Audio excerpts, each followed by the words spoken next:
हम लोग श्रीमद् भागवतम के तीसरे स्कंद के 5वें अध्याय के 13वें श्लोक को देख रहे हैं। इससे पहले कि श्लोक को हम देखें, एक सुंदर विचार आपका सामने प्रस्तुत करूंगा। इस जगत में अगर कोई व्यक्ति नितांत इम्परफेक्ट है, 100% इम्परफेक्ट, तो उसको 100% परफेक्ट होने में कुछ समय लगेगा ना। आप हारमोनियम बजाना नहीं जानते हैं, तो परफेक्ट हारमोनियम बजाने में तो कुछ समय लगेगा ना।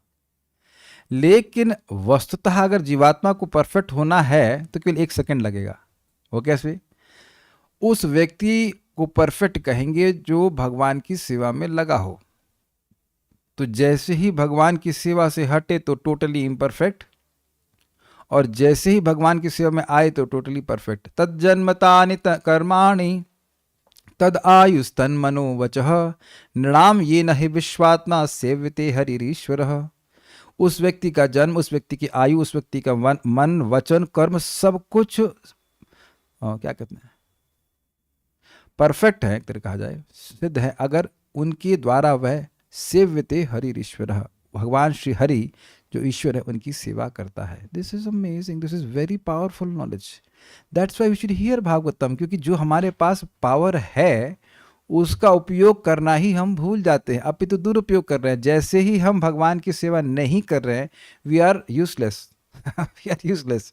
चाहे कोई भी व्यक्ति किसी भी अवस्था में किसी भी समय हो, लेकिन कोई भी व्यक्ति कहीं पे भी है, जैसे ही वह भगवान की सेवा करना शुरू किया तुरंत परफेक्ट है। जैसे इस समय मैं सही अवस्था में हूं क्योंकि मैं भागवतम बोल रहा हूं। आप भगवान के लिए भोजन बना रहे हैं, प्रसाद ग्रहण कर रहे हैं, किसी भी इंद्रिय से आप कृष्ण की किसी भी इंद्रिय की सेवा कर सकते हैं। ये प्रभुपाद जी का स्टेटमेंट है, बहुत सिंपल। तो जैसे किसी भी इंद्रिय से किसी भी सेवा कर सकते हैं, तो किसी भी इंद्रिय को अगर आप लगाए हुए हैं भगवान की सेवा में तो परफेक्ट है, immediately perfect. You are immediately perfect, not 100 days after. तुरंत परफेक्ट हैं, क्योंकि कर्म कर रहे हैं इतनी परफेक्टली कि कोई रिएक्शन नहीं लग रहा है। Think about this. देखिए, आप समझने का प्रयास कीजिए। हमको ये सब बातें रोज सुननी होती हैं। अभी मैं प्रभुपाद जी का प्रवचन सुन रहा था और कह रहे थे, देखिए आप मंदिर में जाते हो, प्रणाम करते हो, बहुत अच्छी बात है, भगवान की सेवा है। ये प्रभुपाद जी का शब्द है। मैं आपको लेक्चर 1.2.7 पे प्रभुपाद कहते हैं। लेकिन होगा ये कि अगर श्रवण कीर्तन नहीं करेंगे तो कुछ दिन बाद सब बंद कर देंगे। भगवान को प्रणाम करना भी भक्ति है। मन मना भव मद भक्तो मदयाजी माम नमस्करो। भगवान को आरती दिखाना भी भक्ति है, सब भक्ति है। लेकिन श्रवण कीर्तन नहीं रहेंगे तो करेंगे तो महसूस नहीं होगा, समझ नहीं आएगा, अरे भाई भगवान को प्रणाम किए तो हमारा शरीर चिन्मय हो गया है। क्योंकि अभी तो बुखार आता है, आपको प्रकट नहीं दिखाई पड़ेगा, लेकिन भगवान का तो कृपा हो रही है। लेकिन अगर श्रवण कीर्तन नहीं करेंगे तो जो कर रहे हैं उस पर भी श्रद्धा कम हो जाएगी। प्रभुपाद का यही भारत में हुआ है और यही चर्च आदि में, विदेशों में भी हुआ कि सारे मंदिर खाली पड़े हैं। क्यों? क्योंकि ज्ञान नहीं दिया तो लोगों को उसमें इंटरेस्ट ही नहीं आता, खाली वो रिचुअल करने में इंटरेस्ट नहीं आता। तो प्रभुपाद जी का जो शब्द हमको अच्छा लगा वो ये था कि देखो, ये श्रवण कीर्तन करते रहोगे तो तुम्हारी भक्ति एक्टिव रहेगी। This was very nice. Is it not inspiring? अगर आप नियमित रूप से भागवतम को श्रवण करेंगे तो वाकई आप प्रतिदिन अपने आप को उत्साहित देखेंगे। चाहे आपको जब में रुचि मिले या ना मिले, या कुछ रिजल्ट दिख रहा है कि नहीं दिख रहा है, आपको एक रिजल्ट रोज दिखेगा और वह है कि आपका उत्साह बना रहेगा, प्रैक्टिकल। परम पूज्य वृंदावन चंद महाराज समझा रहे थे कि रागानुगा भक्ति का इंजेक्शन नहीं लगता है, लेकिन श्रद्धा का इंजेक्शन लगता है। महाराज समझाए कि शरीर में किसी के विटामिन की कमी, स्पेशली लाइक विटामिन B12 या विटामिन डी, तो थकान लगती है। तो उस थकान को मिटाने के लिए आप B12 का इंजेक्शन या कुछ कैप्सूल खा सकते हैं, जो कि बाहर से लिए जाएंगे, लेकिन उसका प्रभाव आपको अंदर से महसूस होगा कि शरीर में शक्ति आ रही है। उसी प्रकार से हम लोग बाहर से सुन रहे हैं, बाहर से मतलब बाहर से कोई बोल रहा है, हम भागवतम सुन रहे हैं, लेकिन उसका प्रभाव अंदर में क्या आप देखेंगे? भगवान की प्रति श्रद्धा। जैसे कि हम तो सब श्लोक सुन रोज, अब मैं कीर्तन और जप करते समय याद कर रहा हूँ उस बात को कि तीर्थ पद गंगा जी गंगा जी में 3.5 करोड़ तीर्थ हैं, पूरे ब्रह्मांड में जितने भी तीर्थ हैं, पूरे ब्रह्मांड में, और वो गंगा जी भगवान के चरणों से आई हैं, इसलिए भगवान को तीर्थ पद कहते हैं। और भगवान अपने नाम के रूप में, नाम नहीं प्रवेश कर रहा है हमारे कर्ण नारी से, कानों के छिद्र से, अपितु भगवान वो सारे तीर्थों का बल लेकर के प्रवेश कर रहे हैं। हमारा हृदय पवित्र क्यों नहीं हो जाएगा? क्यों नहीं पवित्र हो जाएगा? गंगा जी में ठंडा लगता तो स्नान नहीं करते हैं, it may not be comfortable, but आपको बहुत बड़ा पुण्य मिलता है तो स्नान करते हैं। गर्मी हो सर्दी हो, सर्दी में जाएंगे तब भी लोग स्नान करते हुए देखे जाते हैं, हजारों की संख्या में माघ महीने में स्नान करते हैं। तो क्योंकि ऐसा हम अपनी इंद्रियों से अनुभव नहीं कर पाते, इसलिए श्रद्धा कमजोर हो जाती है। क्या है? आप विचार कीजिए कि जो आदमी यहाँ पे नौकरी कर रहा है, यहाँ मतलब कोई भी नौकरी कर रहा है, कोई भी बिजनेस कर रहा है, कुछ भी कर रहा है, क्या उससे कोई सुख कभी भी मिला है? तो आप विचार करेंगे तो उससे कभी सुख नहीं मिला है। लेकिन ऐसी होप लगती है कि आज नहीं मिला है, कल मिल जाएगा, आज नहीं मिला है, आज तक किसी को नहीं मिला है। लेकिन भाई वो वस्तु ही चिदात्मक नहीं है, वस्तु ही चिन्मय नहीं है, को सुख कैसे मिल सकता है?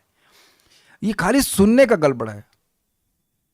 बाकी सब लोग भीड़ लगा कर रहे हैं नौकरी, तो सरस लग रहा है सबको सुख मिल रहा होगा तो हम भी की जा रहे हैं। देखिए, नौकरी करिए, कोई प्रॉब्लम नहीं है, वो तो अपने आप में प्रॉब्लम है लेकिन वो कोई प्रॉब्लम नहीं है। लेकिन एकदम भक्ति छोड़ के कर रहे, वह नुकसानदायक, बहुत बहुत बहुत बहुत नुकसानदायक है। जाओ माया में, लेकिन वापस कृष्ण के पास भी थोड़ा देख के जाओ। ये मेरे शब्द नहीं है, प्रभुपाद जी के शब्द हैं। अपि चेत सुदुराचार में, if you can't forget your eating, sleeping, mating also and defending, then don't forget Krishna also. अगर आप अपना आहार, निद्रा, भय और मैथुन तक भी भूल नहीं पा रहे हो तो कृष्ण को भी मत भूलो। और कृष्ण के स्मरण से क्या होगा, वह आज के श्लोक का वर्णन है। It is brilliant.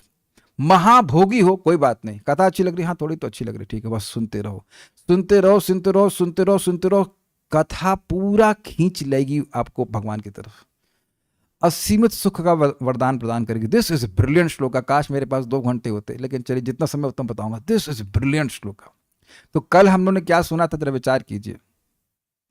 हमने ये सुना था, विदुर जी कहते हैं इस वाले श्लोक में, मुनिर्विविक्षुर भगवद गुणानाम सखा पिते भारत माह कृष्ण यस्मिन् नृणाम ग्राम्य सुखानुवादेर मतिर गृहीतानु हरे कथाया मुनि। कृष्ण मुनि अर्थात कृष्ण द्वैपायन व्यासदेव ने भगवत गुणानाम विविक्षु, वह भगवान के गुणों का ही विविक्षा अर्थात वर्णन करने के लिए, ते सखा अपि, वे आपके सखा है, उन्होंने भी भारत माह, भारत में यानी महाभारत में कहा।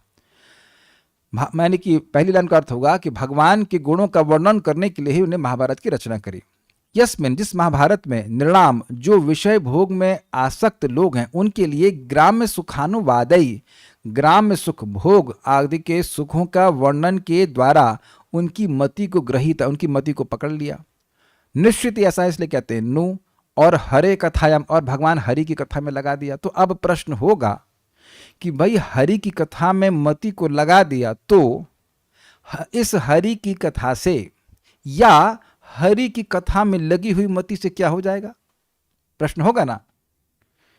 यहां केवल इतना लिखा है कि हरि कथा में लगा दिया, लेकिन हरि कथा से क्या होगा यह वर्णन नहीं होगा। तो लिंक बन जाएगा ना कि भाई हरि कथा से क्या फायदा हो जाएगा। मान लो मैत्री मुनि पूछे कि हरि कथा में क्यों लगाया, ये जो मति पकड़ी और मति को पकड़ के भगवान की कथा में लगा दिया, उससे लोगों का क्या पुरुषार्थ सिद्ध होने वाला है, जिसलिए व्यासदेव जी ने ऐसा किया। तो उस पर आज का श्लोक है, समझ में आ गया। ये आज का श्लोक यह वर्णन करता है कि एक बार भी अगर भगवान की कथा अच्छी लगी है तो अब उस व्यक्ति की श्रद्धा बन जाती है। अब वह योजना बना बना करके कथा सुनेगा। कल मैंने समझाया था कि द्रौपदी के बारे में वर्णन आ रहा है महाभारत में कि द्रौपदी का अपमान हो रहा है। तो व्यक्ति पूछेगा, अच्छा दुशासन ने द्रौपदी का साड़ी पकड़ी, फिर क्या हुआ? तो उसने खींचा, फिर क्या हुआ? एकदम से पुकारी और कृष्ण आ गए। तो कृष्ण आ गए ना उस पिक्चर में। यद्यपि वह कृष्ण के बारे में नहीं सुनना चाहता था, लेकिन कृष्ण की कथा आ गई अकस्मात, गेस्ट अपीयरेंस, अरे कृष्ण भी है इसमें, हाँ आ गए, और कृष्ण के बारे में उसने सुन लिया। वो एक सीड समझते हैं, अकस्मात उसको एक कृष्ण के बारे में बात सुनाई पड़ गई। बातें तो वो पॉलिटिकल सुनना चाहता था, अच्छा क्या द्यूत क्रीड़ा हुई, अच्छा फिर क्या हुआ, तो ये सारी सुनना चाहता, लेकिन अकस्मात कृष्ण आ गए। देखिए, अगर आपने महाभारत देखी है, देखिए ना, तो ये मत कहना कि आप कृष्ण कथा सुनने के लिए महाभारत देख रहे थे। मैं बचपन में देखता था कि किसने कौन सा अस्त्र चलाया, आप लोग ने देखा ऐसे, अच्छा इसका सर्कुलर शेप्ड, क्रेसेंट शेप्ड अस्त्र है, उसका वो वाला अस्त्र है, ये अग्नि अस्त्र चलाएगा। तो वहां कृष्ण कथा सुनने का अवकाश भी नहीं है, बिल्कुल नहीं है। अवकाश मतलब इच्छा नहीं है अपनी, लेकिन वो एक्सीडेंटली सुन लेता है। तो एक्सीडेंटली कृष्ण कथा सुन लेता है, कृष्ण कथा अच्छी लगती है, तो अब वह योजना बनाकर कथा सुनता है। तो अब ऐसा व्यक्ति जब योजना बना के कथा सुनेगा तो उसकी श्रद्धा आ गई। श्रद्धा मीन्स आस्तिक की बुद्धि, ये बहुत बढ़िया चीज है। फिर आएगा, फिर आएगा, फिर आएगा। जितनी बार कथा सुन रहे हैं उतनी बार आपकी श्रद्धा वही नहीं रहती। क्या इतनी बात समझ में आती है? Your attraction will not remain the same if you here again and again. अरे तो वही हो गई. Your attraction will not remain the same if you here again and again. क्या हमको बहुत दुख लगता है कि एक बात, सिंपल सी बात भी वक्त नहीं समझ पाते हैं. आप रोज सुनते रहें, रोज सुनते रहेंगे, रोज सुनते रहेंगे, तो आपकी जो टेस्ट है वो बढ़ता जाएगा, वो बढ़ता जाएगा, वो बढ़ता जाएगा. और वो जब बढ़ता जाएगा तो हर चीज से अनमनस्क कर देगा. ना यार, मजा नहीं आ रहा है यार इसमें. और इस प्रकार से जब हर जगह से मन हट जाएगा और बार बार भगवान के बारे में सुनेंगे, तो स्मरण किसका होगा? भगवान हरि का होगा. ये पॉइंट क्लियर हुआ. और भगवान हरि का जब निरंतर स्मरण होगा तो इतना आनंद मिलेगा कि जिसके द्वारा सारे दुखों की निवृत्ति हो जाएगी. ये है श्लोक का मतलब. तो यानी इस हरि कथा के द्वारा एक संपर्क प्राप्त और उसके बाद श्रद्धा प्राप्त होगी. श्रद्धा से फिर वो बढ़ती गई श्रद्धा, और उससे व्यक्ति को असीमित सुख प्राप्त होगा. निरंतर भगवान का स्मरण ही होता रहेगा. चलिए मेरे पीछे बोलिए. सा श्रद्धानस्य विवर्धमाना विरक्तिमन्यत्र करोति पुंसः. सा श्रद्धानस्य विवर्धमाना विरक्तिमन्यत्र करोति पुंसः. हरेः पदानुस्मृति निर्वृतस्य समस्त दुःखाप्ययमाशु धत्ते. हरेः पदानुस्मृति निर्वृतस्य समस्त दुःखाप्ययमाशु धत्ते. सा श्रद्धानस्य विवर्धमाना विरक्तिमन्यत्र करोति पुंसः. सा श्रद्धानस्य विवर्धमाना विरक्तिमन्यत्र करोति पुंसः. हरे पदानुस्मृति निर्वृतस्य समस्त दुःखाप्ययमाशु धत्ते. हरेः पदानुस्मृति निर्वृतस्य समस्त दुःखाप्ययमाशु धत्ते. सा श्रद्धानस्य विवर्धमाना विरक्तिमन्यत्र करोति पुंसः. सा श्रद्धानस्य विवर्धमाना विरक्तिमन्यत्र करोति पुंसः. हरेः पदानुस्मृति निर्वृतस्य समस्त दुःखाप्ययमाशु धत्ते. हरेः पदानुस्मृति निर्वृतस्य समस्त दुःखाप्ययमाशु धत्ते. सा श्रद्धानस्य विवर्धमाना विरक्तिमन्यत्र करोति पुंसः. सा श्रद्धानस्य विवर्धमाना विरक्तिमन्यत्र करोति पुंसः. हरेः पदानुस्मृति निर्वृतस्य समस्त दुःखाप्ययमाशु धत्ते. हरेः पदानुस्मृति निर्वृतस्य समस्त दुःखाप्ययमाशु धत्ते. वस्तुतः आप देखेंगे सब कुछ ऑटो पायलट मोड पे हो रहा है.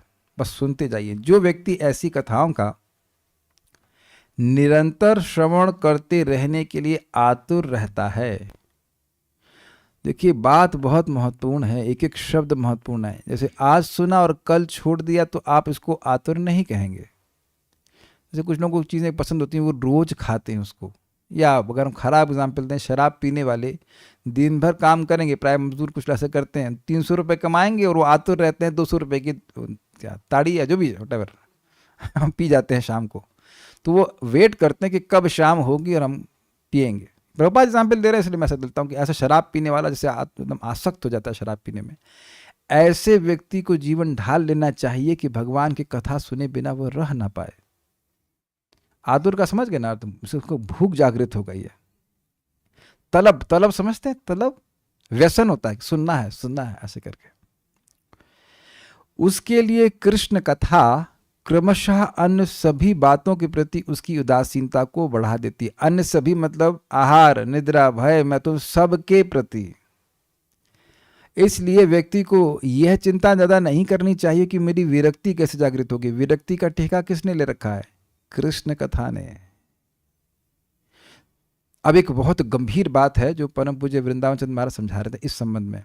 व्यक्ति सोच सकता है, अरे भाई जीवात्मा तो अनादिकाल से माया की गोद में ही सो रहा है, भोगों में ही पड़ा है, कैसे वह छोड़ देगा? तो देखिए बहुत सिंपल सी बात महाराज समझा रहे थे कि एक लड़की है, वह उसका अपनी माँ से बहुत क्लोज संबंध होता है. उसी के संग रहती है, खाती है, सोती है माँ के साथ। लेकिन जब मतलब वह प्राय माँ के साथ ही रहती है, लेकिन जब वह उसकी शादी हो जाती है मतलब लड़के से, तो पति से प्रेम मिलता है तो वह अपनी माँ के प्रेम को प्राय भूल जाती है। क्लियर समझ में आ रहा है? तो हम लोग आसक्त हुए बिना नहीं रह सकते, पहले क्लियर समझ लीजिए, because we are conscious beings, जड़ पदार्थ नहीं है हम लोग। तो हम लोग पदार्थ की आसक्ति को तभी त्याग सकते हैं जब भगवान की आसक्ति, भगवान का प्रेम हमको अनुभव हो, भगवान का सुख अनुभव हो, नहीं तो त्याग नहीं सकते। विश्वामित्र एग्जाम्पल है, 60 साल भी हम लोग भजन नहीं किए, वो 60,000 साल तपस्या किए, फिर भी could not forget meeting. Just think about it. तो ये एक बहुत इंपॉर्टेंट बात है, बहुत बड़ा सूत्र है। हम लोगों को माया को नहीं कहना है। क्या कह रहे हैं आप? जी हाँ, माया से ना तो झगड़ा करना है, ना माया को हमको हारना, कुछ भी नहीं भैया। हमारे पास शक्ति नहीं माया से लड़ने की।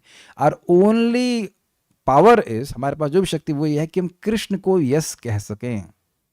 हाँ, हमें कृष्ण कथा सुननी है, तो कृष्ण कथा सुनने से अपने आप कृष्ण भगवान स्वयं हमें अपने में आसक्त कर देंगे। यही तो पहले सुना गया है। क्या है वो? प्रविष्ट कर्ण रंध्रेणा स्वानाम भाव सरोरुहम धुनोति शमलम कृष्णा सलिलस्य यथा शरद। कृष्ण कथा के रूप में भगवान कानों के छिद्र से प्रवेश करके अपने भक्त के हृदय के जो भी कचरा है उसको साफ कर देते हैं। ये सब काम क्रोध आदि सबको नष्ट कर देते हैं और उसको अपने में आसक्त कर देते हैं। सिंपल सी बात है। परमात्मा के रूप में बैठे हैं लेकिन आसक्त नहीं कर रहे हैं, माया में जा रहा है, क्या दिक्कत है? लेकिन भगवान की जब व्यक्ति कथा सुनता है तो भगवान उसको अपने में आसक्त कर देते हैं। कृष्ण कथा में आसक्ति मतलब कृष्ण में आसक्ति। ये विज्ञान हमको समझना चाहिए। ये बात यहाँ पे बोली जा रही। तो ये आप प्रैक्टिकल देख रहे हैं कि बहुत से अनर्थ बच गए होंगे और बहुत सारे हमेशा के लिए गायब भी हो गए हैं। Do you agree? जिस पॉइंट से हमने भक्ति करना शुरू किया वहां लग रहा था कि ये अनर्थ तो कभी जाएगा नहीं, और कुछ अनर्थ तो हम छोड़ना भी नहीं चाहते थे। आप एक पॉइंट पकड़ लीजिए कि हम छोड़ना भी नहीं चाहते। हर व्यक्ति पे घटित होगा कि कुछ अनर्थ तो हम छोड़ना भी नहीं चाहते थे या सोच रहे थे कि छूट भी नहीं पाएंगे। और आप देखिए भगवान की कथा, भगवान का नाम जब करते करते करते वो कहाँ गायब हो गए पता भी नहीं चला। This is the magic of Krishna consciousness. जो अनर्थ अनादिकाल से कभी नष्ट नहीं हो रहे हैं वो आपके जीवन में, इसी जीवन में दिख रहा है कि नष्ट हो रहा है। तो पूरा जीवन करके देखिए कृष्ण कथा का experiment. Do it as an experiment. वह भक्त जिसने दिव्य आनंद प्राप्त कर लिया हो उसके द्वारा भगवान के चरण कमलों का ऐसा निरंतर स्मरण तुरंत ही उसके सारे कष्टों को दूर कर देता है। देखिए पहले तो ये समझ लें कि सारे कष्ट आते ही क्यों हैं। क्या श्लोक है वो? कृष्ण भूलिया जीव अनादिर बहिर्मुख अतएव माया दे तार संसार दुख। जीव अनादिकाल से कृष्ण से बहिर्मुख है। बहिर्मुख का मतलब होता है अवर्स टू सर्विंग कृष्णा। हमें भगवान की बात नहीं सुननी, हमें जप नहीं करना, हम तो व्हाटएवर होटल में खाएंगे, हम प्रसाद ही क्यों खाएंगे ना, हमारा पैसा है हम कुछ भी करेंगे। हम कृष्ण को ही संतुष्ट करने के लिए कोई कार्य नहीं करेंगे। ये जो भावना मन में है इसे कहते हैं बहिर्मुखता। तो इसी वजह से माया 3 प्रकार के ताप जीवात्मा को दे रहे। अच्छा तो तुम नहीं सुनोगे ना तो पिटो। और चाहे व्यक्ति धनी हो, चाहे स्वस्थ हो, चाहे यशस्वी हो, चाहे कुछ हो, सबको माया पीटती है इसी कारण से। यानी कि अगर भगवान का स्मरण करने लगे तो माया हमको छोड़ देगी। You will see how you actually become peaceful, actually perceivable peace. तो अन्वय देखिए, श्रद्धानस्य, श्रद्धा पूर्वक सुनने के इच्छुक। श्रद्धा का मतलब विश्वास, श्रद्धा का मतलब आस्तिक बुद्धि। ये सारी कथाएं सत्य हैं। दिस इज कॉल्ड श्रद्धा, आदर। ये केवल कपोल कल्पना नहीं है, माइथोलॉजी नहीं है, ये सब वास्तविकता है। इसको सब श्रद्धा में जोड़ लेना होगा। पुंसा, ऐसे व्यक्ति के, सा शब्द स्त्रीलिंग में है तो सा का अर्थ हो सकता है वह हरि कथा या कथा में लगी हुई वह मति। समझ में आ रहा ना? हर है कथायाम, हरि कथा में मति को लगाने के लिए व्यासदेव जी ने ऐसा कहा तो वो जो कथा थी जो एक्सीडेंटली सुनने गई थी उसने क्या किया, उसने श्रद्धा का निर्माण कर दिया। फिर एक बार इसको समझिए, श्रद्धा का मतलब होता है भक्ति प्रवर्तक शास्त्रों में सुनने की रुचि। तो एक्सीडेंटली जब कोई व्यक्ति कथा सुन लेता है, उसका प्लानिंग नहीं होती है, लेकिन उसको अच्छा लग जाता है, तो उस कथा का ये सामर्थ्य है कि उसने श्रद्धा जहां नहीं थी वहां श्रद्धा को जागृत करा दिया। अगर श्रद्धा नहीं समझ पा रहे तो रुचि से समझ आ रहा है। क्या जीवन में कोई ऐसी वस्तु आप कभी खाए हैं जो पहले कभी ना खाई हो? यस, होता है। और उसको वो इतनी अच्छी लगे कि अब योजना बना बना के खाने लगे। अब समझ में आ रहा है?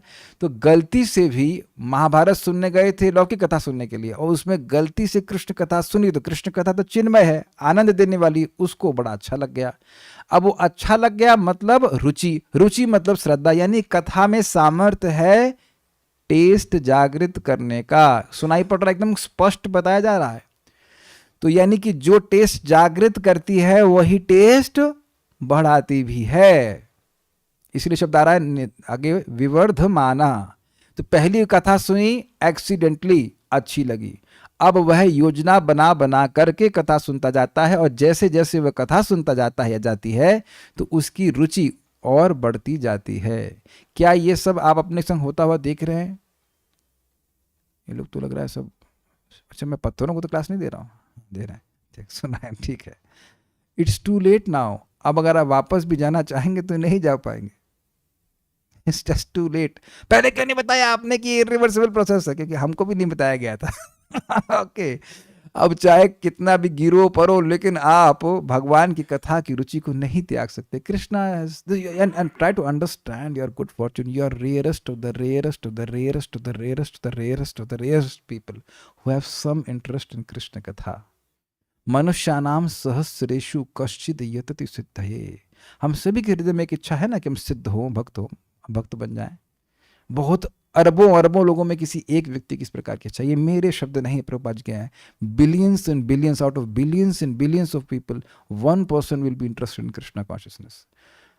अन्यों का तो नहीं पता, आप हैं तो अपना भाग्य मानिए और उसको बढ़ाइए कथा सुन करके। तो विवर्धमाना, अब श्रद्धा सुन रहा है तो उसकी श्रद्धा कथा में बढ़ रही है, यानी कि श्रद्धा का मतलब क्या था? रुचि।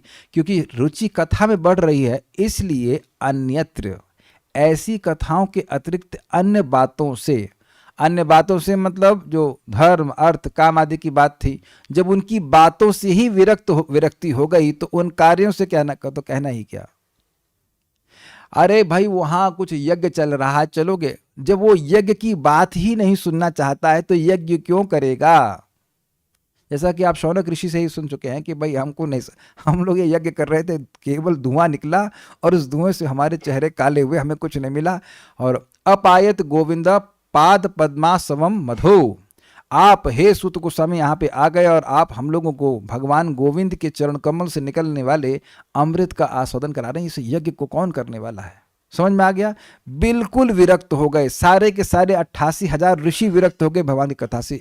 जब इतने सारे लोग हो गए तो आप छूट जाएंगे, मैं छूट जाऊंगा ना। Anyone who is constantly hearing Krishna katha, he will become naturally detestful for everything else, not from katha. तव विक्रीडितम कृष्णा नृणाम परम मंगलम कर्ण पीयूषमास्वाद्य त्यजन्ति अन्न स्पृहाम जना।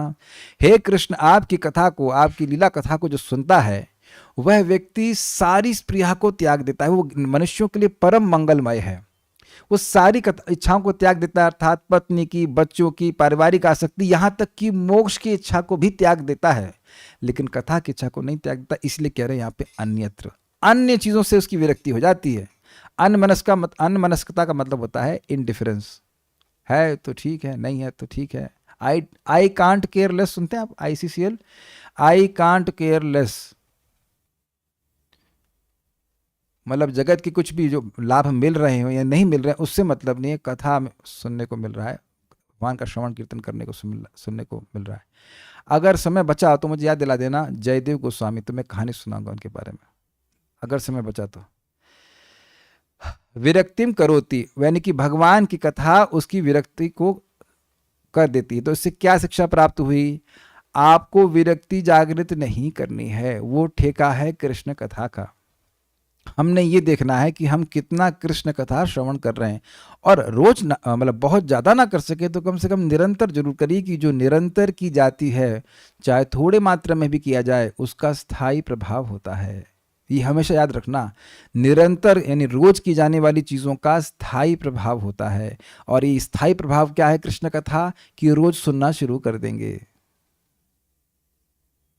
अपने आप ही अन्य विषयों से रुचि समाप्त हो जाएगी, अपने आप। ये बातें बहुत गंभीर हैं, क्योंकि भक्त लोग बड़े चिंतित रहते हैं, प्रभु जी ये अनर्थ कैसे नष्ट होगा। तुम कर ही नहीं सकते हो, न तो कोई कर पाया। जब विश्वामित्र नहीं कर पाया तो तुम कौन हो? ये प्रश्न कई बार आके, मैं ना ये अनर्थ कैसे जाएगा, तो आपका वो काम ही नहीं है। जो आपका काम है ही नहीं, वो कर क्यों रहे हैं? है ना? आप लोग डिवोटी किचन में खाना बनवाते हैं आयुष रो, तो आप चिंता नहीं करते ना वहाँ की, तो क्यों नहीं करते? जब काम ही नहीं है तो चिंता क्यों करेंगे? सिंपल सी बात, समझ गए ना प्रभु जी? तो जिसका काम वो करे, तो काम है हृदय को पवित्र करने का भगवान श्री कृष्ण का, हमारा नहीं है। हमारा काम है भगवान की कथा को सुनने का, अधिक से अधिक कथा सुने, अधिक से अधिक कथा सुनेंगे, और जितना विषय समझ में आएगा उतना और अच्छी लगेगी। आगे क्या होगा, आगे क्या होगा, ऐसे सुनते सुनते 18,000 श्लोक है हमारे पास, कुछ कम हो गए, मतलब 3 स्कंद हमने पढ़ लिए, लेकिन 3 नहीं सॉरी 2 स्कंद पूरा पढ़ लिए, लेकिन फिर भी बहुत सारे श्लोक है, एक से एक श्लोक है। और अमेजिंग बात ये भी है कलयुग में कि हम सब भूल जाते हैं, जो पिछला हमने सुना था, तो फिर से हम रिपीट भी कर सकते हैं। आप देखना, जब फिर से पढ़ाऊंगा अगर पूरा कर पाया तो करो, ओहो ये सब नया है, this is all new, this all new. Anyways, तो इस प्रकार से सब जगह से विरक्ति कर देगी। अच्छा, क्या प्रमाण है प्रभु जी? आप सब लोग प्रमाण हैं। जो भक्त यहाँ रोज कथा में दिख रहे हैं, वो रोज टीवी तो नहीं देख रहे हैं ना, एटलीस्ट इस समय, और अन्यथा भी टीवी नहीं देख रहे होंगे। तो रोज आप कथा सुनने आ रहे हैं, तो आपकी विरक्ति हो गई ना, स्थायी विरक्ति। 1 घंटा या 1.5 घंटा तो हम और कुछ नहीं करने वाले, इसमें कथा ही सुनेंगे, कीर्तन ही करेंगे, जस्ट सी। अच्छा, विरक्ति कर दे, अब क्या? अन्य मनस्कता का मतलब क्या हुआ? मन अन्य जगह नहीं जाता। सुनाई पड़ा? विरक्ति मतलब अन्य मनस्कता। So he is indifferent to other topics. Clear समझ में आ गया? But not to the topic of Krishna. तो यानी कृष्ण कथा में बार बार मन जा रहा है, ये विज्ञान समझ में आ रहा है? अच्छा ये कह रहे हैं, अच्छा ये, अच्छा ये क्या कहा, अच्छा इसका क्या मतलब है? ऐसे करके कथा सुनने के बाद भी व्यक्ति का मन भगवान की बातों को सोचता रहता है। ये अनुभव सिद्ध बात है। कभी कभी कहते हैं कि भाई ये महाराज जी बहुत मनन करते हैं, तो वो मनन इसलिए करते हैं क्योंकि श्रवण बहुत अधिक करते हैं। हम लोग भी मनन करते हैं, लेकिन जब हम लोग मनन करते हैं तो वो उसमें भौतिक विषयों का चिंतन होता है, क्योंकि भौतिक विषय सुनते हैं। जो सुनेंगे उस पर ही चिंतन होगा। चिंतन तो हर व्यक्ति कुछ ना कुछ कर ही रहा है, अग्रीड, ये विज्ञान समझ में आ रहा है। तो अब जब व्यक्ति निरंतर भगवान के बारे में सुनता रहता है, तो भगवान अब उसकी मति को अन्य विषयों से हटा देते हैं, उसको सुनने का मन ही नहीं कर रहा है। तो अब कुछ ना कुछ तो सोच रहा है। क्या विज्ञान आप समझ पा रहे हैं? हर व्यक्ति हर समय कुछ ना कुछ सोचेगा। अब भगवान की कथा ने क्या कहा, क्या किया? हर जगह से मन को हटा दिया। अब कौन बचा? कृष्ण। ठीक, तो इसलिए कह रहे हैं हरे पदानुस्मृति। उसके पश्चात भगवान हरि के चरणों के निरंतर चिंतन के कारण जब हर जगह से विरक्ति हो जाती है, तो भगवान की चरणों की अनुस्मृति, अनु मतलब निरंतर, निरंतर स्मृति रहती है। Unless a person is purified, he can't remember Krishna constantly. और उससे निर्वृतस्य, निवृतस्य नहीं है, निर्वृत मतलब होता है आनंद। निर्वृतस्य दिव्य आनंद प्राप्त करने वाले के समस्त दुख अप्ययम, सारे कष्टों को दूर करने का कार्य आशुधत्ते, तुरंत संपन्न कर देती है। देखिए हमारा दुख आ कहां से रहा? ये ही संस्पर्श जा भोगा दुख यो नय एवते आद्यंतवंत कौन्तेह न तेषु रमते बुधा। जो संस्पर्श भोग हैं, छूने से, देखने से इत्यादि, वही हमारे दुख का स्रोत हैं। तो अब जब हर जगह से विरक्ति हो गई, यानी इन सारे भोगों से विरक्ति हो गई, और अब मति कहाँ जा रही? भगवान में। और भगवान में मति जा रही, तो भगवान तो आनंदमय है। तो जब चित्त में भगवान बसे हुए हैं, तो व्यक्ति आनंद में नहीं डूबता रहेगा। तो वस्तुतः ये कथा लोगों को सुखी करने के लिए बोली जा रही है। लेकिन इस सुख का अनुभव हम तभी कर पाएंगे जब निरंतर करेंगे। निरंतर नहीं करेंगे तो प्रभाव नहीं महसूस करेंगे। ऐसा नहीं कि एक बार सुना तो प्रभाव नहीं हुआ, ये नहीं बोल रहा हूं। लेकिन अगर स्थायी प्रभाव अनुभव करना चाहते हैं जो कि इसमें लिखा है, तो भागवतम को हमें निरंतर सुनना होगा। ये सिंपल सी बात है, अगर हम बीमार हैं और मानते हैं कि हम बीमार हैं, तो दवा खुद देते हैं। जैसे हमारे एक रिश्तेदार हैं, उनको हम कई दिन से बोल रहे थे भाई अपना ध्यान, ब्लड चेक कराओ, ये करो वो करो, तो नहीं कुछ नहीं, हम सही हैं सही हैं। ठीक है भाई, चुप हो जाते। तो आज बोले मेरी हड्डियों में दर्द हो रहा है, लगता है यूरिक एसिड बढ़ा है, मैं जरा ब्लड टेस्ट कराने जाता हूँ। समझ गए ना? Now he feels a need. मैं बोल रहा था कि उम्र हो गई है, कुछ चेक करा लीजिए तो मैं कुछ हेल्प कर सकता हूँ ना। अब जब उनको कष्ट अनुभव हो रहा है तब वे महसूस कर रहे हैं। तो नीड महसूस होनी चाहिए ना कि मैं बहुत, all of us are in a rotting body. Is it not? Is it comfortable? Is it nice? नहीं, कुछ तो नीड महसूस होनी चाहिए, भाई से निकलूं मैं। देखिए हम लोग से एक दिक्कत क्या हो रही है कि अगर हमने 16 माला कर ली तो हम सोच ले कि अब हम बाकी टाइम माया के लिए डिजर्व दे पाएंगे, है ना? But that is not the point. 16 माला जब कर लिया उसके बाद भी भक्ति करनी होती है। मटेरियल काम तो बहुत कम करने होते हैं। मटेरियल काम से तो दोबारा देह प्राप्त होगा, वो ऐसा काम करने की क्या जरूरत है? लेकिन अब क्या करें, विरक्ति नहीं है तो व्यक्ति उसमें प्रवृत्त होगा। तो हम सभी लोगों के लिए, ऐसा नहीं कि मैं मैटर से पूरा तरह डिटैच हो गया हूं, हम सभी लोगों के लिए आशीर्वाद दिया गया कि भगवान का नाम जप करो और कथा सुनो। कथा बोलते सुनते जाएंगे तो अपने आप उन चीज़ों से इंडिफरेंस हो जाएगा। That means indifference is not artificially imposed, it is naturally created. जो उस चीज में रस ही नहीं आएगा तो करेंगे क्यों, कोई भी कार्य हो। सा वह हरि कथा या हरि कथा में लगी हुई मति श्रद्धानस्य, जिस व्यक्ति की भगवान की कथा में श्रद्धा है, विवर्धमाना वह विवर्धमाना विरक्ति, श्रद्धा के बढ़ते होने के कारण उसमें विरक्ति को बढ़ा देती है। किस चीज से? अन्यत्र करोति, अन्यत्र यानी कथा के अलावा जो कुछ भी बात है उसमें उसकी विरक्ति कर देती। किसकी? पुंसा, मनुष्य की। मनुष्य के अलावा बंदर आदि नहीं सुन सकते कथा। फिर क्या होता है? तो कह रहे हैं हरे पदानुस्मृति निर्वृतस्य, भगवान हरि के चरण कमलों के निरंतर स्मरण करने वाले के जो आनंद में डूब गया है, ऐसे समस्त दुख, जो जितने भी दुख हैं, अप्ययम उनका विनाश आशुधत्ते बहुत जल्दी हो जाता है। ये श्लोक है। तो बहुत बड़ा लाभ प्राप्त हो रहा है कि सारे दुखों का नाश और सबसे बड़े सुख की प्राप्ति। तो इसीलिए तो पूरा जीवन हम लोग संघर्ष कर रहे हैं, सुख मिल जाए और दुख नष्ट हो जाए। श्लोक आपको याद होगा, सुखाय कर्माणि करोति लोको न तय सुखम वान अन्यद पारमम वह विंदेत भूया तत एव दुखम संयुक्तम, ऐसे करके श्लोक है कि यही विदुर जी से अध्याय में कहे हैं कि भाई लोग सुख प्राप्ति के लिए प्रयास करते हैं लेकिन सुख मिलता नहीं है और दुख की निवृत्ति होती नहीं है, अपितु उनको बार बार दुख ही प्राप्त होता है और ऐसे प्रयासों से वे तृप्त भी नहीं हो रहे हैं, रुक भी नहीं रहे हैं। तो फिर जो युक्त हो वह आप हमसे कहिए हे मैत्री मुनि। तो विदुर जी यहाँ बड़ा स्पष्ट कह रहे हैं कि जो व्यक्ति कृष्ण कथा को बोलता है, सुनता है, उसको हर प्रकार के आनंद की प्राप्ति हो जाती है और हर प्रकार का दुख नष्ट हो जाता है। देखा जाए तो आप यहाँ श्लोक में देखेंगे तो बात पहले सुख प्राप्ति की है, दुख निवृत्ति बाद में हो जाती है। Is it interesting? अंधकार क्षमा कीजिएगा, प्रकाश पहले होता है, अंधकार बाद में नष्ट होता है। Do you agree with this? Do you agree with this? This is not amazing?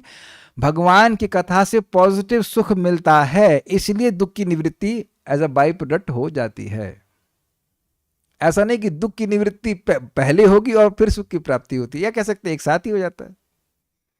इसी कह रहे हैं आशुधत्ते, तुरंत हो जाता है। अब कितनी अद्भुत बात है, हम लोग पैसा कमाकर और पैसा खर्च करके अपने दुखों की निवृत्ति का प्रयास कर रहे हैं और सुख मिल नहीं रहा है और दुख जा नहीं रहा बल्कि बढ़ रहा है। और यहाँ भगवान के बारे में कथा सुन सुन करके फ्री ऑफ कॉस्ट व्यक्ति को सुख मिल जाता है और दुख की निवृत्ति है, तो फिर क्यों ना करे? आप विचार कर लीजिए।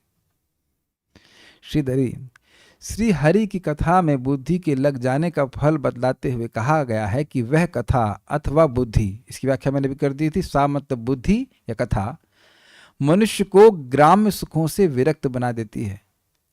मोहल्ले में किसका बच्चा हुआ नहीं हुआ, या किसका जॉब लगा कि नहीं लगा, किस बच्चे के कितने नंबर आए, फर्स्ट में आया कि थर्ड आया, ये सब चलता है चर्चा, उस सब में कोई रुचि नहीं रहती। इस उस विरक्ति का फल हरे इत्यादि उत्तरार्ध से बतलाया गया। उत्तरार्ध का मतलब हुआ, श्लोक को दो भाग में डिवाइड कीजिए, पहली लाइन और दूसरी लाइन। तो पहली लाइन से हुआ ये, पहली लाइन में बता रहे हैं कि सारे ग्राम्य सुखों से व्यक्ति विरक्त हो गया। ग्राम्य सुख मीन्स बेसिकली ग्राम्य दुख। तो एनी आओ, ग्राम्य सुखों से विरक्त हो गया और उसका फल क्या हुआ कि हरे की, भगवान श्री हरि की स्मृति हुई। हरि क्यों कह रहे हैं? सर्व अमंगल हरे, प्रेम दिया हरे मन, इसलिए हरि शब्द को कह रहे हैं।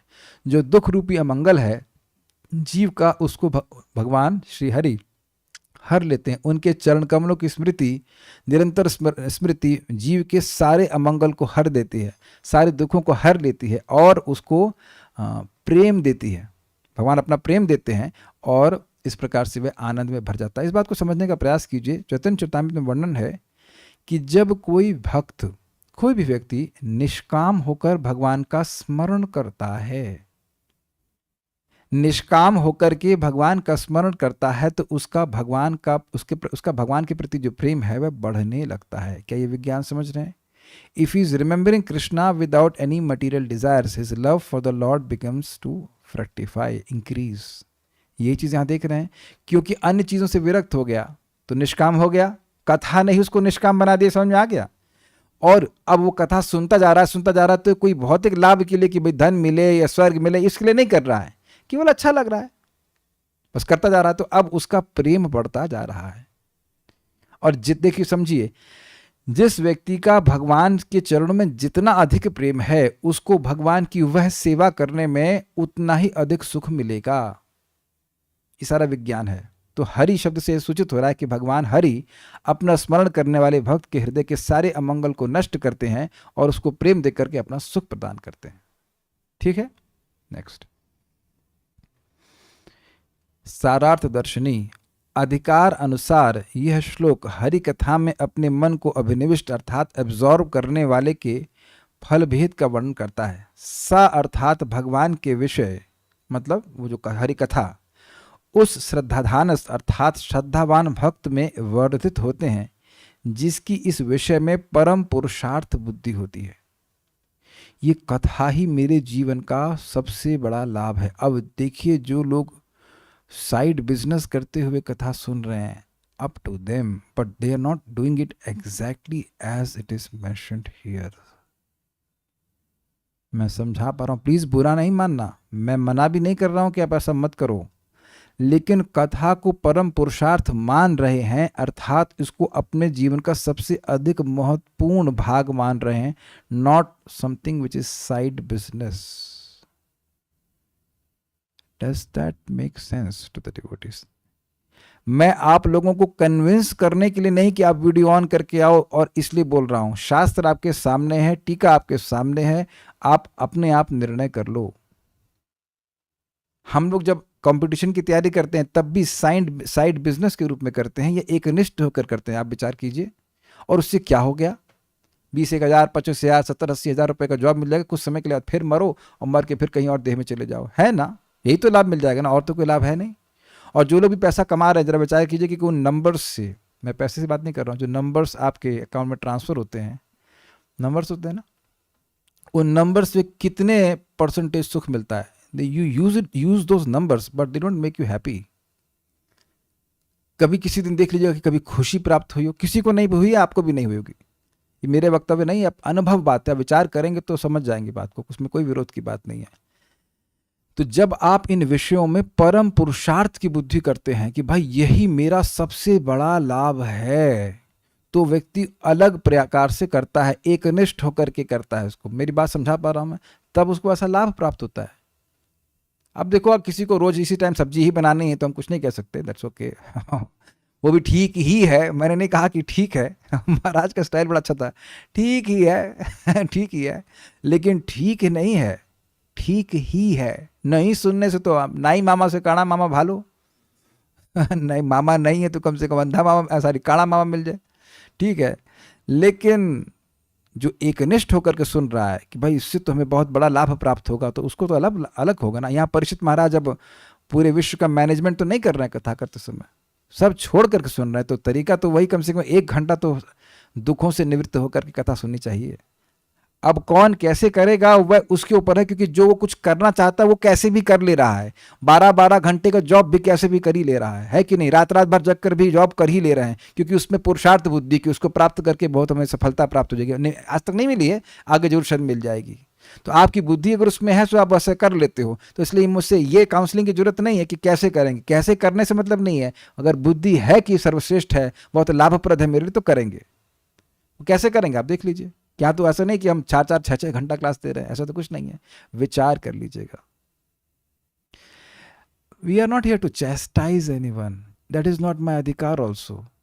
आपके सामने श्लोक है, आप विचार प्रस्तुत किया जा रहा है, आप विचार देख लीजिए। जो सामने बैठ करके देख करके समझ में आता है, उतना साइड में काम करते हो तो बिल्कुल नहीं समझ में आता है। कोई विरोध इसमें नहीं। जिसकी इस विषय में परम पुरुषार्थ बुद्धि होती है ना, माला बनाते हुए कथा नहीं सुनी जाती है, या सब्जी काटते हुए, मतलब वो सब चीज रिकॉर्डिंग सुन सकते हैं, ठीक है। कुछ समय तो एकनिष्ठ भाव से सुनना चाहिए ना, कि क्या पॉइंट कहे जा रहे हैं इसमें। बहुत सारी सूक्ष्म बातें हैं इसमें। जिसकी इस विषय में परम पुरुषार्थ बुद्धि होती है, अर्थात जो है चिंतन करता है कि यह विषय मानव जीवन के परम लक्ष्य हैं। जन्म कर्म च मे दिव्यम एवं यो वेति तत्वतः त्यक्त्वा देहम पुनर्जन्म नेति मामेति सुवर्जुना। जो मेरे जन्म और कर्म की दिव्यता को जानता है वह दोबारा जन्म नहीं लेगा। अब उससे बड़ा लाभ क्या होगा? अर्जुन धनुष छोड़ करके सुन रहे कथा, अभी करे रुको यार बहुत कथा हो गई मुझे, अब लड़ना है, ऐसे कुछ नहीं। He is hearing with full attention. युद्ध क्षेत्र में, ऑफिस में अगर कहे तो कहा जाए तो भाई दिन में हम सुबह क्लास करते हैं तो ठीक है भाई, आप कैसे सुन सकते हो, नहीं सुन सकते हो, कोई बात है। शाम को तो अपने को फ्री रखना चाहिए कथा के लिए, ये आपका अधिकार है। बंधुआ मजदूरी कब तक करते रहेंगे? यह विषय अन्यत्र अर्थात धर्म, अर्थ, काम आदि, काम तथा मोक्ष के विषयों के प्रति विरक्ति अर्थात वैराग्य उत्पन्न करते। अरे धर्म के प्रति हो जाए, अर्थ के प्रति हो जाए और काम के प्रति हो जाए तो समझ में आता है। मोक्ष के प्रति विरक्ति होगी तो फिर व्यक्ति मोक्ष कैसे प्राप्त करेगा? ये प्रश्न आएगा, मुक्त कैसे होगा फिर? तो इस पे कहते हैं, अब शंका उठती है कि यदि ये भगवत विषय मोक्ष के प्रति भी विरक्ति उत्पन्न करते हैं तो फिर संसार तथा भौतिक सुख का नाश, सॉरी इस पे मिस्टेक हो गया, हाँ, भौतिक सुख का नाश किस प्रकार होगा? भौतिक सुख से मेरा मतलब है भोगों का नाश कैसे होगा? मोक्ष से ही भाई। भौतिक सुख में को प्राप्त करने में जो व्यक्ति लगा हुआ है तो वो जगत से तो मुक्त हो नहीं सकता। तो अब जब मोक्ष के ही इच्छा भी त्याग दी है तो उसे मोक्ष नहीं मिलेगा, बार बार जगत में आता रहेगा। तो इस पे कह रहे हैं, जिस व्यक्ति ने पदानुस्मृति अर्थात हरे पदानुस्मृति होना चाहिए, अर्थात प्रत्येक क्षण भगवान के चरणों का स्मरण करके उनके माधुर्य का अनुभव करके निर्वृतस्य अर्थात परमानंद लाभ कर लिया है, उसके लिए ये विषय यानी कि भगवान की कथा भौतिक जीवन के समस्त दुखों तथा संसार को शीघ्र ही नष्ट कर देते हैं। इसका मतलब ये है कि अब भाई जन्म व्यक्ति तब लेता है जब उसकी कुछ भोग की इच्छा हो। अब उसकी इच्छा तो कथा सुनने की है, वो कथा सुनने की इतनी इच्छा बढ़ गई कि वो भौतिक इच्छाएं कब समाप्त हुई इधर ध्यान ही नहीं गया। कुछ समझ में आ गया बात? तो ये उसको उदाहरण दिया जाता है कि भक्तों को मालूम ही नहीं चलता कि वो मुक्त कब हो गए हैं। ये जैसे कि मान लीजिए एक बछड़ा अपने पांव के द्वारा मिट्टी में कहीं गड्ढा कर दे, अब उसको कितने गड्ढे लांग जाएं वो किसी का न रहता है। तो उस प्रकार से जो पूरा संसार है, जो भव सिंधु है, वह छोटे से गो वत्स पद के बराबर हो जाता है। भवाम बुद्धि वत्स पदम परम पदम। तो क्या मालूम चलेगा? बस कथा में रुचि है, कथा सुनना है, कथा सुनना, ऐसे करके व्यक्ति को आवेश रहता है और वो उसका संसार अपने आप ही मट जाता है। संसार का मतलब संसरती, जो बार बार आपका संसरण कराए। तो क्यों होगा? भौतिक इच्छा के कारण। अब अगर कथा सुनने की इच्छा है तो जन्म भी वहीं होगा जहां कथा ही सुनने को मिलेगी। कृष्ण की लीला में हो सकती है या कहीं और स्थान पे होगा जहाँ बस खाली भगवान की भक्ति ही करी जाए। तो भक्ति करने वाला तो अपने आप मुक्त हो गया, तो मुक्त होने का अलग से प्रयास करने की क्या जरूरत है? क्रम संदर्भ सा पूर्व श्लोक में वर्णित हरि कथा को इंगित करता है। ऐसे विषय भगवान के साक्षात आविर्भाव के द्वारा समस्त कष्ट को नष्ट कर देते हैं। यह भाव आए, ये क्या मतलब है? भगवान कहाँ आविर्भूत हुए? कथा के रूप में आविर्भूत हुए। अब यही बात प्रभुपाद अपने तात्पर्य में समझाएंगे कि हरि कथा हरि है, जो भगवान का सच्चिदानंद स्वरूप है, ऐसे ही हरि कथा का भी है। तो हरि कथा का संपर्क मतलब साक्षात भगवान का दर्शन। तो लोग कहते हैं भगवान को देखा है। अरे तुम देखने पे क्यों इतना विचार कर रहे हो, सुनने पे क्यों नहीं विचार करते? भगवान एब्सोल्यूट है, उनके बारे में सुनना उनको देखना ही एक बराबर है। अमेजिंग। देखिए आपके सामने लिखा हुआ है। अब यह भी ना समझ, अब ये कैसे मालूम चलेगा? जब सुनने के लिए आएंगे तब मालूम चलेगा कि ये कथा कोई सामान्य चीज नहीं है। भगवान के बारे में चर्चा करना, ये भगवान का साक्षात संपर्क प्राप्त करना है। तात्पर्य देखिए, हमें निश्चित रूप से जान लेना चाहिए कि परम स्तर पर कृष्ण कथा तथा कृष्ण एक हैं। जहां कृष्ण कथा का आविर्भाव, वहां कृष्ण का आविर्भाव। यद गायन्ति मद भक्ता तत्र तिष्ठामि नारदा। जहां मेरे भक्त मेरा वर्णन करते हैं, वहां मैं निवास करता हूं, वैकुंठ में भी निवास नहीं करता। कितना अमेजिंग है। भगवान परम सत्य हैं, अतएव उनका नाम, रूप, गुण इत्यादि जिन्हें कृष्ण कथा समझा जाता है, उनसे अभिन्न होते हैं। वो वही कृष्ण हैं।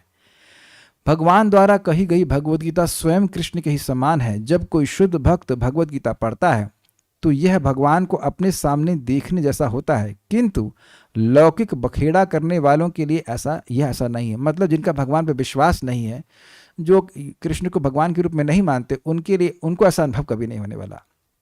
जब कोई भगवद गीता पढ़ता है, बशर्ते कि वह उस रीति से पढ़ी जाए जिस रूप में स्वयं भगवान ने गीता में संस्तुति की है, तो भगवान की सारी शक्तियां वहां होती हैं। क्या मतलब है? भगवान ने क्या संस्तुति की है? एवं परंपरा प्राप्तम इमं राजर्षय विदु सकालीन महता योगो नष्टः परंतपा।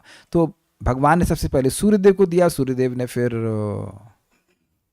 मनु को दिया, है ना, मनु के अक्षवाकु को दिया। तो ऐसे परंपरा में जब प्राप्त की जाती है तो भगवान की सारी शक्तियां उसमें है। इसी कारण से व्यक्ति का हृदय परिवर्तित होता है। वह हृदय जो कि प्रलय की अग्नि से भी परिवर्तित नहीं होता, वह आशय, वह चित्त भगवान की कथा से परिवर्तित हो जाता है, बशर्ते वह परंपरा में सुनी जाए। इसलिए आपका और मेरा हृदय शुद्ध होगा तब कथा सुनेंगे और बोलेंगे। ये एक गलत बात है। हम अपने हृदय को शुद्ध करने के लिए परंपरा के ज्ञान को बोलते और सुनते हैं। Is it okay? मैं नहीं क्लेम कर रहा हूं कि मेरा हृदय पूरी तरह पवित्र है, लेकिन मैं अपने हृदय को पूरी तरह पवित्र करने के लिए बड़े आग्रह से बोलता हूं, और आप लोगों को भी ऐसे प्रयास करना चाहिए। Speak something about Krishna with two someone. ऐसा तो नहीं कि क्लास के बाद आप किसी से कोई बात नहीं करेंगे, और अगर नहीं करेंगे तो बहुत अच्छा है। समझ में आया? भगवान की कथा के अलावा और कोई बात नहीं करेंगे तो ठीक है, और अगर कोई बात करेंगे तो भगवान के बारे में बात करने में दिक्कत क्या है? Preaching is easy. और अगर नहीं बात करना चाहता तो चुप रहिए। Do you agree? कम से कम चित्त खराब तो नहीं होगा। जो गया है सिस्टम में वो बना रहेगा कि नहीं रहेगा? अब भाई नौकरी करनी है तो बात होकर बात करना एक अलग बात है, लेकिन अगर किसी की बाध्यता नहीं है तो अपने कान में ईयरफोन लगाइए, सुनिए।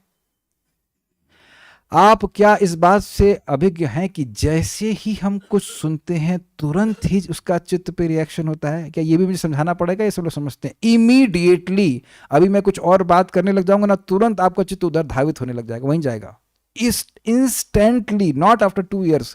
तुरंत चित्त पे प्रभाव होता है। कोई आपकी निंदा कर दे, देखिए तो बड़ा खराब लगेगा। कैसा लगता है आपको करेक्शन? अगर कोई व्यक्ति हमको कुछ करेक्शन दे दे, कितना खराब लगता है ना सुनने में। सही बोले तो भी खराब लगता है, और प्रेम से बोले तब भी खराब लगता है। ये भी देखेगा, बहुत बहुत प्रेम से किसी को बोले तब हाँ ठीक है, फिर भी लगेगा मैं तो उतना सही था। पॉइंट इज हमारे चित्त पे सीधा प्रभाव होता है शब्द का। कि हम ये देख नहीं पा रहे हैं? देख ही पा रहे होंगे। तो आप कोई अगर बात दुनिया की करे तो कहे हमें इसमें अभी हमको इंटरेस्ट नहीं है, तो अच्छा होगा ना, संबंध खराब हो जाएगा। क्या कहते हैं आप लोग? इज इट गुड कि ऐसे लोगों से संबंध खराब हो जाए? हाँ, बहुत अच्छी बात है। यार हम तुम्हारी बात सुनना नहीं चाहते हो, तो तुम हमारी बात सुनना चाहते हो, चलो आओ भागवत क्लास में। नहीं हमें नहीं आना, तो हम तुम्हारी बात क्यों सुने? आप ये एक्सपेरिमेंट करके देखना, कथा के बाद आप देखना कितने मन में शांति रहती है, और जैसे ही दुनिया की बात चालू कर दी बस तुरंत सब ज्ञान तिरोहित हो जाता है। So better to keep quiet than to hear nonsense and talk nonsense. ये बात समझने का प्रयास कीजिए। परम पूज्य सच्चिदानंद महाराज कह रहे थे, any topic you discuss goes 1 level deep in your heart. किसी भी विषय की आप चर्चा करते हैं तो वह आपके चित्त में और एक लेवल गहरा चला जाता है। इसीलिए देखिए प्रभुपाद जी यहाँ बार बार रिपीट भी करते हैं इन बातों को, क्योंकि रिपीट करने से वो बातें और अधिक समझ में आती हैं। बहुत गंभीर बातें एक ही बार में नहीं समझ में आती हैं। अगर समझ में आ रही होती तो अगर हमें जबरदस्ती नहीं, मान लो नौकरी की बात नहीं है, तो हम कृष्ण के अलावा और कुछ क्यों ही बोलेंगे, बताइए। लेकिन हम लोग बोलते हैं, यद्यपि हम बाध्य भी नहीं है तब भी बोलते हैं। तो अभी इसका मतलब बात समझ में नहीं आई है। बहुत सारे प्रवचन है सुनने के लिए, प्रभुपाद जी का पूरा फोलियो है सुनने के लिए, फोलियो बोलते हैं ना, क्या बोलते हैं, और वट लेक्चर सुनने के लिए, महाराज जी के लेक्चर सुनने के लिए, कितनी सारी बातें सुनने के लिए हैं, तो सुनिए उसको। आपको याद है उस दिन जो महाराज परम पूज्य वृंदावन चंद्र महाराज चतुश्लोकी पे क्लास दे रहे तो डांट लगा रहे थे, हाँ पढ़ते नहीं हो, खाली सुन लेते हो, सुनने के बाद कुछ पढ़ना भी तो होता है ना, बाद में जाकर सॉफ्टवेयर जॉब करना शुरू कर दिए तो क्या समझ में आएगी भागवतम। लेकिन महाराज जी बहुत गंभीर आशय से उस बात को कह रहे थे कि ऐसा नहीं है कि आपने कथा सुना उसके बाद फिर केवल भौतिक वार्ता में लग गए, कुछ समय देना होता है कि जो बोला गया उस पर विचार करे, कुछ समझे, then it becomes take some time to absorb. ठीक है, तो रीति क्या है, परंपरा में इसको स्वीकार किया जाना चाहिए। ऐसा नहीं कि कोई भगवत गीता की मूर्खतापूर्ण व्याख्या करके दिव्य लाभ पा सके, यानी कि असंभव है। जो व्यक्ति किसी प्रच्छन्न उद्देश्य के लिए भगवत गीता का कोई कृत्रिम अर्थ या व्याख्या करना चाहता है, वह श्रद्धान पुंसः अर्थात कृष्ण कथा के प्रामाणिक श्रवण में उत्सुकता पूर्वक लगा रहने वाला नहीं है। समझ में आया? जैसे कुछ लोग कहते हैं कि भाई ये क्या भगवान श्री कृष्ण नहीं आते हैं, हम और आप आते हैं धर्म की संस्थापना करने के लिए, तो भाई ये तुम क्यों बोल रहे हो? या कुछ लोग कहते हैं कि भगवत गीता का उद्देश्य है अहिंसा की स्थापना करना, तो अर्जुन अहिंसा किए कि युद्ध किए? तो ये उनका प्रयोजन, से गांधी जी का प्रयोजन था कि अहिंसा परमो धर्म है, वटेवर, वो उसकी स्थापना गीता को लेकर करना चाहते थे, ये गलत है। भगवान हिंसा और अहिंसा की बात नहीं कर रहे हैं, भगवान अपने कर्मों को उनको समर्पित करने की बात कर रहे हैं, चाहे वो हिंसात्मक भी क्यों ना हो। क्षत्रिय के रूप में हिंसात्मक कर्म ही किया ना अर्जुन ने, कितने लोगों को मारा, फिर भी उनको कोई कर्म बंधन नहीं लगा क्योंकि वो भगवान की इच्छा के अनुसार कर रहे थे। Is it not? ये बातें हैं। तो अपना प्रयोजन लेकर, यानी कि भगवत गीता के कंधे पर रखकर खुद बंदूक चला रहा है, तो फिर उसको कोई लाभ नहीं प्राप्त होगा, ये बात कह रहे हैं। ऐसा व्यक्ति भगवत गीता के पठन से कोई लाभ नहीं प्राप्त कर सकता, चाहे वह समान जन की दृष्टि में कितना बड़ा विद्वान क्यों ना हो। श्रद्धान अथवा श्रद्धावान भक्त भगवत गीता के सारे लाभ प्राप्त कर सकता है, क्योंकि वह भगवान की सर्वशक्तिमत्ता के द्वारा दिव्य आनंद प्राप्त करता है, जो आसक्ति को दूर करता है और समस्त भौतिक कष्टों को निरस्त करता है। ये समझ में आ गया अपना कोई बात? जिसकी श्रद्धा है कि साक्षात भगवान कृष्ण ने बोली है, भगवान कह रहे हैं कि परंपरा में प्राप्त करना चाहिए, तो मैं परंपरा में ही भगवत गीता को सुनूंगा, तो उसको भगवान का आशीर्वाद मिलेगा। और जो इंटरप्रिटेशन कर रहा है अपने मन से, उसको नहीं प्राप्त होगा। अपने वास्तविक अनुभव से एकमात्र भक्त ही विदुर द्वारा कहे गए इस श्लोक का आशय समझ सकता है। क्या मतलब है? जो लोग भगवान की भक्ति इस प्रकार से कर रहे हैं, वह अपने जीवन में ऐसा अनुभव करेंगे कि अभी आप लोग ने देख लीजिए, अनुभव किया ना, गलती से कथा सुन ली, फिर श्रद्धा हो गई, फिर आप रोज योजना बना के सुन रहे हैं, उससे और विरक्ति हो रही है। तो आप विदुर जी की बात इसलिए समझ पा रहे हो क्योंकि अपने जीवन में उसको आप अप्लाई कर रहे हैं। ये बात, ये प्रपात कह रहे हैं। और अन्यथा जो भक्त नहीं है वो कभी इस बात को नहीं समझ पाएंगे। शुद्ध भक्त कृष्ण कथा सुनकर भगवान के चरण कमलों का निरंतर स्मरण करते रहने से जीवन का आनंद लेता है। कैसे जीवन का आनंद लेता है? प्रेम बढ़ जाता है, और प्रेम के कारण भगवान का स्मरण करता है तो उसे अच्छा लगता है। कोई भी व्यक्ति कहीं जा रहा है तो किसी को अपने मन में लेके जा रहा है ना, तो वो जिसको लेके चल रहा है उसमें उसकी आसक्ति है। तो आसक्ति भगवान में होगी तो भगवान का स्मरण होगा। तो भगवान में दुर्गुण कौन सा है? भगवान तो चिन्मय गुणों वाले हैं। तो बार बार व्यक्ति भगवान का स्मरण करेगा तो सुख होगा। प्रश्न है कि प्रच्छन्न का मतलब क्या? प्रच्छन्न मतलब छुपा हुआ। वो बोल रहा है भगवत गीता, लेकिन उसका कोई छुपा हुआ उद्देश्य है। जैसे कि कुछ लोग कहते हैं कि भगवान ने गीता नहीं बोली, शिव बाबा ने बोली है, तो कुछ अलग प्रयोजन है ना। भगवान कृष्ण को भगवान के रूप में स्थापित करने के अलावा कोई और प्रयोजन है ना, तभी तो वो बोल रहे हैं शिव बाबा। या कहते हैं नहीं, भगवान की शरण में नहीं जाना है, भगवान के अंदर कोई निराकार ब्रह्म है, उसकी भूत है कोई, उसकी शरण में जाना है। तो समझ में आ गया कि भगवान को वह भक्ति, भगवान और भगवान की भक्ति को स्थापित नहीं करना चाहते। They have some ulterior motivation. ऐसे भक्त के लिए भौतिक जगत जैसी कोई वस्तु नहीं होती, और अत्यधिक विज्ञापित ब्रह्मानंद का सुख उस भक्त के नगण्य होता है जो आनंद के दिव्य सागर में डुबकी लगा रहा हो। कहने का मतलब यह है कि जो व्यक्ति भगवान की कथा की रुचि प्राप्त कर लिया, उसके लिए ब्रह्मानंद भी कुछ नहीं है। ब्रह्मानंद को अगर द्विपरार्ध यानी ब्रह्मा जी की पूर्व आयु के में जितनी संख्या होती उतना मल्टीप्लाई कर दिया जाए, तो भी भक्ति के सुख की जो सागर के समान है उसकी एक बूंद के बराबर भी नहीं है। ऐसा प्रहलाद महाराज का हरि भक्ति शुद्धोदय में वर्णन है। तो सोचिए भी भक्ति में बहुत प्रगति करनी है, लेकिन भक्ति में ये सब बातें हैं। सुबोधनी पढ़ लेते हैं। आस्तिक की बुद्धि को श्रद्धा कहा जाता है, मतलब विश्वास। सही है ये। कथा प्रथम अपने कार्य को यानी श्रद्धा को ही उत्पन्न करती है। कथा सुनते हैं तो रुचि हो जाती है सुनने में। ग्राम्य पदार्थ सर्व समान नहीं होते, कोई उत्तम कोई अधम होता है। समझ गया ना? अगर रसगुल्ला और एक मटरी, मटरी समझते ना, उनके रसों का अनुभव कर जो उत्कृष्ट होता है उसको ही ग्रहण करते हैं। अतः श्रद्धा पूर्वक निरंतर श्रवण करने से बढ़ी हुई वह बुद्धि, मतलब हरि कथा वाली बुद्धि, दूसरे पदार्थ जो खिचड़ी की तरह मिले जुले होते हैं अर्थात शुद्ध एक रस नहीं होते, उनमें विराम पा जाती। समझ में आया? भगवान की कथा तो कोई भी सुनी अच्छी लगती है, लेकिन जो भौतिक पदार्थ है, कोई अच्छा है कोई बुरा है, तो उस दोनों से ही विरक्ति हो जाती है। दोनों प्रकार के, कोई ऊंचा कोई ज़्यादा अच्छा है कोई कम अच्छा है, वो दोनों से विरक्ति हो जाती है। और हरि कथा तो कोई भी अच्छी है, दूसरा स्कंद भी अच्छा है और प्रथम भी अच्छा है और तीसरा भी अच्छा है और 10वां भी अच्छा है और 8वां भी अच्छा है। कहीं से सुनो, गीता भी अच्छी है और भक्ति रसामृत सिंधु भी अच्छी है और चैतन्य चरितामृत भी अच्छी है। क्या ये अनुभव कर रहे हैं आप लोग कि नहीं कर रहे हैं? चाहे मैं चैतन्य चरितामृत पढ़ाऊँ या मैं गीता पढ़ाऊँ, चाहे भागवत पढ़ाऊँ, सभी तो अच्छा लगता है। यानी सभी भगवान का स्मरण कराने वाली हैं। भगवान का स्मरण तो एक ही प्रकार से सुख देता है, लेकिन ये सारे जो भौतिक पदार्थ हैं ये सब एक रस नहीं है, हाँ फालतू है। तो ये अच्छा है, ये भला है, सब उससे वे विरक्त हो जाता है। इंटरेस्टिंग लगा आपको ये पॉइंट? ठीक है। उत्तम अन्न प्राप्त करने पर कोई भी पुरुष सड़ा गला अन्न नहीं खाता है। अग्रीड? अरे सड़ा गला छोड़ दीजिए, ठंडा भी नहीं खाता है कि नहीं? गर्मा गर्म दाल चावल मिले तो ठंडा सुबह का भोजन भी नहीं खाएगा।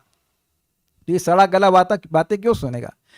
किंतु एक ही गुण स्वतंत्र रूप से आवश्यक है। यह आशय पुंसः शब्द से सूचित किया है, अर्थात कथा में श्रद्धा उस मनुष्य की होनी चाहिए। भाई मनुष्य की श्रद्धा हो सकती है, पशु की तो हो नहीं सकती। एक गुण श्रद्धा होनी चाहिए। उससे भी क्या होगा, उस शब्द से क्या होगा? इस पर कहते हैं कि हरे पदानुस्मृति निर्वृतस्य। इस प्रकार की बुद्धि बढ़ते रहने से पुरुष स्वतंत्र होकर निरंतर भगवान का ही स्मरण करता भी। ये बड़ी मजेदार बात। स्वतंत्र मतलब बंधन कहाँ लग रहा है? काम, क्रोध, लोभ, मोह, मद, मात्सर्य उसको स्वतंत्र रूप से भगवान का भजन, भगवान का स्मरण करने नहीं देते। लेकिन अब इस सारी चीजों का नाश कथा ने कर दिया, तो अब स्वतंत्र होकर बढ़िया से भगवान की भक्ति कर रहा है। नाम जब करने बैठे, अरे वो टुल्लू पंप का क्या हुआ या व्हाटएवर, अरे आगे कैसे चलेगा, क्या होगा, इत्यादि बहुत सारी बाध्यता हम अनुभव करते हैं ना। ये भी तो करना है, वो भी तो सोचना है, इसका भी सोचो, उसका भी सोचो। वो सारी बातों को से वो स्वतंत्र हो गया। This is amazing, what a liberation Krishna कथा कैन गिव। निरंतर भगवान का ही स्मरण करता है, तब चित्त में, या ऐसा सोच लीजिए आज खाने में क्या मिलेगा, तो अब खाने में रुचि है तो वह स्वतंत्र होकर भगवान का स्मरण नहीं कर पा रहा ना। तो खाने आदि में भी रुचि समाप्त हो गई तो स्वतंत्र होकर के स्मरण कर पा रहा है। ये बात है। तब चित्त में भगवत स्मरण की निरंतर अर्थात सदैव स्थिति होने से चित्त आनंद मग्न हो जाता है।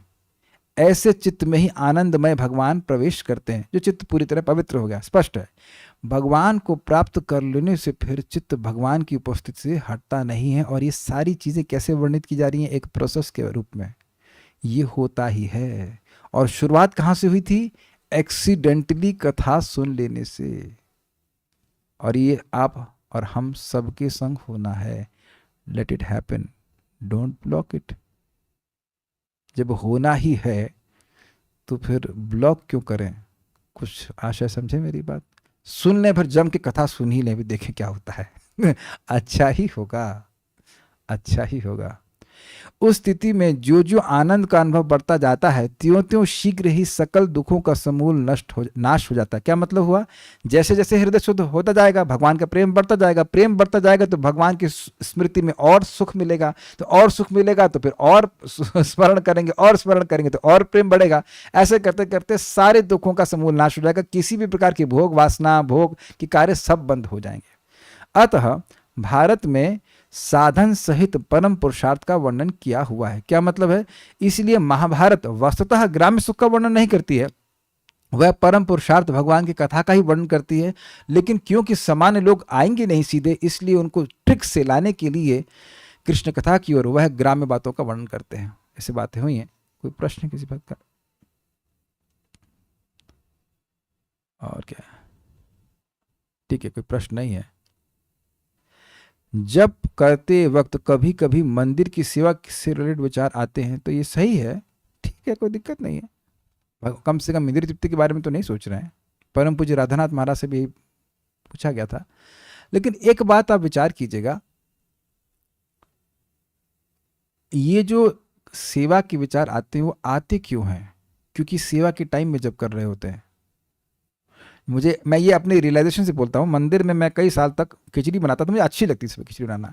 तो अब 7 बजे खिचड़ी बनानी है तो सारे जो जब 6:30 से 7 के बीच में होता था वो सब खिचड़ी में प्रवेश कर जाता था। आज ये छौंक मारूंगा, आज ये करूंगा, आज ये करूंगा।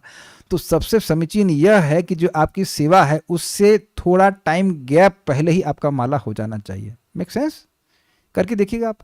नहीं तो वो जब आपका बंधन लगेगा कि अरे भाई ये तो खिचड़ी के बीच में आ रहा है something like that. If possible try to do it as early as possible. विचार कीजिएगा कि ये मंत्र मेडिटेशन है, खाली कार्य नहीं जो निपटाना है। लेकिन कैसे भी कीजिए फायदा तो करता ही है। भगवान की एक सेवा करते वक्त भगवान की ही दूसरी सेवा का काफी बार स्मरण होता है। Is it okay? It's okay, everything is okay. लेकिन जितना हो सके जब कथा और जप करें, जितना एब्जॉर्ब होंगे उतना लाभ मिलेगा। बस ये विचार कीजिएगा।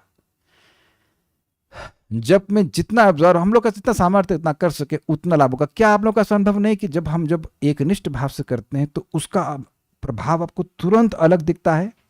और अगर हम कुछ व्हाट्सएप चलाते हुए करते हैं तो इमीडिएटली टेस्ट बंद हो जाता है, immediately. So try to understand Krishna is a conscious person, super conscious, very sensitive person. हमको भी अच्छा नहीं लगता कि कोई बुलाए हमसे बात कर, आओ बात करेंगे, फिर वो अपने बात चैटिंग करना चालू कर दे, हमको नहीं अच्छा लगता। तो परफेक्शन तो यही है कि don't do anything else and don't think anything else. ये स्टैंडर्ड है, उसमें जितना क्लोज जाएंगे उतना अच्छा रहेगा। घबराइए मत, धीरे धीरे। हम ऐसा नहीं कि हम सब बोल रहे हैं तो परफेक्ट हो गए, हम भी लगे पड़े हैं प्रयास में, और प्रयास बहुत लाभकारी है। हाँ, जयदेव गोस्वामी के बारे में चलिए, अगर प्रभु जी नहीं आ रहे हैं तो 5 मिनट बताता हूँ। जयदेव गोस्वामी जी जिनका आप सुनते हैं तव कर कमल वरे वाला सॉन्ग, महान भक्त थे। तो उनको एक बार कुछ गुंडों ने, डाकू ने हाथ और पैर काट करके कुएं में डाल दिया था और वो बड़े प्रसन्न थे। कहते हैं यहाँ मुझे कृष्ण कथा बोलने और कृष्ण का स्मरण करने में कोई विघ्न नहीं होगा। This is the potency of love of God. आप परेशान हो जाएंगे, कोई व्यक्ति परेशान हो जाएगा कि मेरा क्या होगा। कहते अभी मुझे कोई डिस्टर्ब नहीं करेगा यहाँ पे, अब मैं आराम से भगवान का स्मरण करूंगा। बाद में सुना है कि भक्त भगवान की कृपा से उनके हाथ और पैर दोबारा आ गए थे वो भी अद्भुत है। लेकिन ऐसे वो अद्भुत भक्त थे। तो ये भगवान की जो स्मृति है वह बाह्य भौतिक जो कुछ भी है उससे अपने को ऊपर उठा करके भगवान आनंद में मग्न कर देगी। मैं ये कहना चाह रहा था। बल्कि जब वो बाहर आए तो उन चोरों को लगा और राजा के पास गए तो सोचे कि वह उनकी कंप्लेन करेंगे। तो नहीं, कहे कि ये लोग बड़े सज्जन पुरुष हैं, उन्होंने मुझे समय दिया कि मैं कृष्ण कथा और कृष्ण का स्मरण शांति से कर सकूं, इन्हें कुछ पुरस्कार दिया जाना चाहिए। This is mind blowing, this is amazing. एक और बात आपको मजेदार बताऊं, गौर कृष्णदास बाबा जी महाराज महान भक्त थे। तो उनको मिलने के लिए बहुत से भौतिकतावादी लोग आते थे, भौतिकतावादी बातें करते। तो लैट्रिन के पास में अपना भजन कुटीर बना लिए थे। जो पब्लिक लैट्रिन होती है ना, वहाँ कौन वहाँ पे खड़ा होना चाहेगा। तो वहाँ जब करते तो वहाँ जो भौतिकतावादी लोग थे वह उनके पास नहीं आते। I mean this is how addictive Krishna कथा कैन बी। एटलीस्ट हम लोग को बस ना प्रयास करें कि हम लोग रोज 1 घंटा आते हैं, शाम को पढ़ते हैं। समय हो या ना भी हो तो निकाल करके सुनिए, बहुत बड़ा प्रभाव होगा। ठीक है, will stop now. Shrimad Bhagavatam की जय, श्रील प्रभुपाद की जय, निताई गौर प्रेमानंदे।